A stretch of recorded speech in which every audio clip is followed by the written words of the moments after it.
Hello dear friends. आज मैं आप सबके सामने लेकर हाजिर हूँ एक बहुत ही बेहतरीन पैसेज। प्यारे साथियों, मैं सभी को बता दूँ, ये जो पैसेज होने वाला है वो यहाँ 12 नहीं होने वाला है।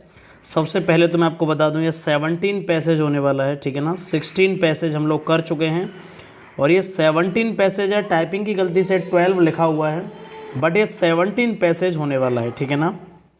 प्यारे साथियों, ये पैसेज एनडी और सीडीएस के लिए और स्पेशली एयरफोर्स और इनके लिए बहुत मोस्ट इंपॉर्टेंट पैसेज होने वाला है।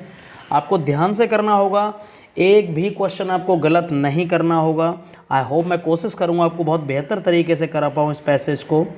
तो टाइम वेस्ट ना करते हुए, और ये किसके ऊपर होने वाला है मैं आपको पहले नहीं बताऊँगा, बट आप जैसे जैसे आप आगे बढ़ेंगे आपको सारा समझ में आ जाएगा कि ये पैसेज क्या होने वाला है, क्या नहीं होने वाला है। यहाँ ये बताया गया है कि किसी के भी काम की हमें कभी कोई अवहेलना नहीं करनी चाहिए, ना किसी के काम पर कभी हंसना चाहिएगा, ठीक है ना। सारे काम, चाहे वो कोई छोटा हो चाहे बड़ा काम हो, सारे काम समान होते हैं।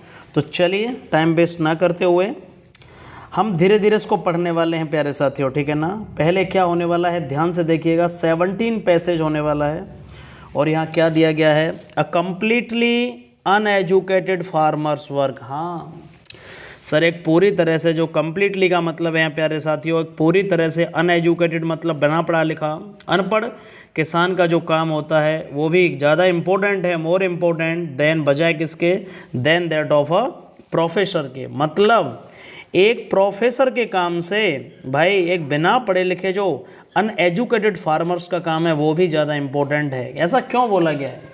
सबसे पहले ये बताइए, इंसान को क्या चाहिए, शिक्षा या रोटी? सबसे पहले हमें पेट की भूख मिटाने के लिए हमें अनाज चाहिए, और अनाज कौन पैदा करता है प्यारे साथियों? एक किसान पैदा करता है। इसलिए मुझे ऐसा लगता है कि ये लेखक ने बोला है कि किसान जो कम्प्लीटली अनएजुकेटेड फार्मर है उसका काम ज़्यादा इम्पोर्टेंट है बजाय एक प्रोफेसर के। आगे उसने कहा क्यों, we can live without education, हम बिना शिक्षा के तो रह सकते हैं। We can live without education, हम बिना शिक्षा के रह सकते हैं, बट वी डाई, हम मर जाएंगे। If we have no food, यदि हमारे पास कोई खाना नहीं हुआ तो हम मर सकते हैं। If no one cleaned our streets, यदि किसी ने हमारी गलियों को साफ नहीं किया। If no one cleaned our streets, यदि किसी ने भी हमारी गलियां साफ नहीं की। एंड टुक द रविश, और हमारी जो गंदगी है, रविश मतलब कूड़ा करकट को नहीं ले जाएगा, अवे फ्रॉम द हाउसेज, हमारे घरों से नहीं ले जाएंगे। वी शुड गेट टेरिबल, तो हमें क्या हो जाएगा, we should get terrible diseases in our town, तो हमारे शहरों में बहुत ही खतरनाक टेरिबल क्या आ जाएंगे, बहुत ही गंदे गंदे रोग पैदा हो जाएंगे। आप समझ पा रहे होंगे पैसेज किस डायरेक्शन में है। मतलब किसी के भी काम पर नहीं हंसना। एक स्वीपर का काम भी बहुत इंपॉर्टेंट है। यदि एक सफाई कर्मी हमारे टाउन से, हमारे शहर से गंदगी को साफ नहीं करे तो बहुत भयंकर लेवल पर महामारी फैलेंगी प्यारे साथियों। और इन कंट्री जैसे देशों में where there are no servant, जहाँ कोई नौकर नहीं है, क्योंकि because everyone is ashamed of. Ashamed of का मतलब फिक्स प्रीपोजिशन है, आसम्ड के साथ ऑफ, शर्मिंदगी महसूस करता है, ऑफ डूइंग हाउस वर्क। हाँ, कई सारे ऐसे देश हैं जहाँ नौकर नहीं है और जो, क्योंकि हर आदमी घर के कामों को करने में जिन्हें शर्म आती है, वहाँ प्रोफेसर लोगों को भी have to waste much of their time, अपना समय व्यतीत करना पड़ता है, गुजारना पड़ता है, वेस्ट करना पड़ता है, किसमें, डूइंग हाउस वर्क। बिल्कुल सही बात है। जहाँ सारे पढ़े लिखे लोग हैं तो वहाँ जो प्रोफेसर्स लोग हैं उनको ही अपने सारे काम निपटाने हैं, क्योंकि सारे ही लोग ऐसे हैं, पढ़े लिखे हैं। वहाँ कोई स्वीपर नहीं है। बहुत सारे देश जैसे जापान हो गया और भी बहुत सारे कंट्री हैं, साउथ कोरिया हो गया, जहाँ पर कोई काम करने वाला, बहुत अच्छे देश हैं जहाँ पर कोई सफाई कर्मी है ही नहीं, तो सारे लोगों को खुद ही करना पड़ता है, चाहे वो बड़े लोग हों चाहे छोटे लोग हों। इनफैक्ट और रियलिटी क्या है, सच्चाई ये है, व्हेन वी से, जब भी हम ये कहते हैं कि all of us must be educated, कि हम सभी को पढ़ा लिखा होना चाहिए, तो किस तरह का पढ़ा लिखा होना चाहिए यहाँ आगे समझाया गया है। इसका मतलब वी मीन, इसका मतलब ये होता है that all of us must be educated in such a way, हमें इस तरह से पढ़ा लिखा होना चाहिए प्यारे साथियों। दैट कैसे, फर्स्टली ईच ऑफ अस, हम में से प्रत्येक, कैन डू, वो सब कुछ कर सकते हैं, whatever job is suited to his ability, हमारी योग्यता, एबिलिटी का मतलब हमारी योग्यता और हमारे ब्रेन के अकॉर्डिंग जो भी जॉब हमें सूटेड करती है, जो भी जॉब हमारे लिए सूटेबल है वो हमें करनी चाहिए, मतलब शर्माना नहीं चाहिए। एंड सेकेंडली सेकेंडली बात क्या है सर, वी कैन रियलाइज, हम ये आभास कर सकते हैं that any job and jobs are necessary, कोई भी जॉब नेसेसरी है टू सोसाइटी, समाज के लिए हर काम जरूरी है, याद रखिएगा। और ये बहुत बुरी चीज़ क्या होती है, इट इज़ वेरी बैड, ये बहुत बुरा होता है to be ashamed of one's work, किसी के काम पर हंसना प्यारे साथियों बहुत बुरी चीज़ है।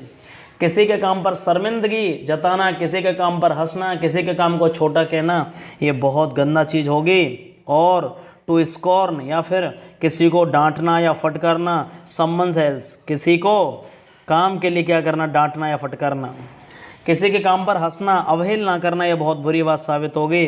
हमें इस तरह से पढ़ा लिखा होना चाहिए कि हम समझ पाएँ कि कोई भी काम अपनी ब्रेन और एबिलिटी के अकॉर्डिंग हम कर सकते हैं। Only such type of education, जब इस तरह के लोगों में एजुकेशन आ जाएगी, सचमुच के पढ़े लिखे लोग तभी कहलाएंगे वैल्यूएबल टू द सोसाइटी, तभी वो समाज के लिए क्या होगी, बहुत ज़्यादा बेनिफिशियल होगी। किस तरह की एजुकेशन, जहाँ इंसान ये समझ पाएगा कि कोई भी काम छोटा नहीं होता, कोई भी काम बड़ा नहीं होता, हर एक काम इम्पोर्टेंट है, चाहे वो किसी का भी काम हो, चाहे वो स्वीपर का काम हो, चाहे वो घर की एक लेडी का काम हो, सारे काम जरूरी हैं। एक पुरुष एक लेडी का काम नहीं कर सकता और एक लेडी एक पुरुष का काम नहीं कर सकती, तो किसी के भी काम पर कभी हंसना नहीं चाहिए। और सारे ही काम क्या हैं, बहुत ही इम्पोर्टेंट हैं। चलिए पहला क्वेश्चन क्या होने वाला है, professors in some countries waste their time, बहुत सारे देशों में जहाँ नौकर नहीं है वहाँ प्रोफेसर अपना टाइम अधिकतर वेस्ट करते हैं किस में, they have to do housework, उन्हें घर के काम करने पड़ते हैं, क्योंकि सारे ही पढ़े लिखे लोग हैं, इसलिए कौन करेगा, इसलिए वहाँ सबको समान है, सबको सारे काम करने पड़ेंगे। पहले का सही आंसर ए होगा।